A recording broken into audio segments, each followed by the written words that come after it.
maging argumento ng depensa para kay Attorney Adonis Gabriel, ang isang pagbabanta ay hindi nangangailangang maging conditional para maging isang criminal law. Para naman kay political scientist Professor Eric De Torres, mas makakabuti sa prosecution kung ang article of impeachment at extinguished ang ina. Ang mga paliwanag, panoorin natin. Freedom of speech, like all the rights under the Bill of Rights, are not absolute. So, freedom of speech is subject to limitations. In the same manner that one cannot threaten the life of another person in the exercise of one's freedom of speech. From a political standpoint, it's much better na inuna sana yung unexplained wealth. Kasi ang nangyayari dito is he said, she said. And it becomes more technical.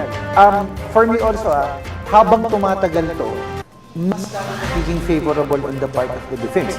Nung kinuwenta nila, halos aabot ng 1 year.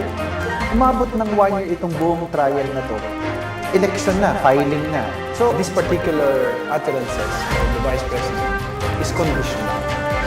Now, does that negates the offense of grave threat?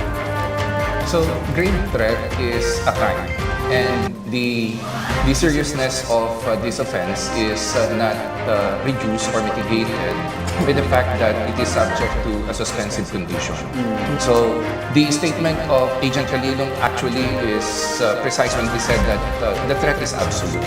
The offense is already conjugated, the elements are there, regardless whether it is subject to a condition, the crime has already been committed.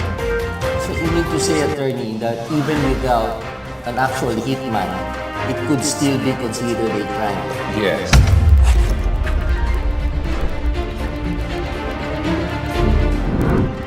Mapapanood ang kabuuan ng episode na yan sa PH Insider on TV mamayang alas 8 ng gabi bago ang inaabangang PCSL Lottery Jackpot Meriting.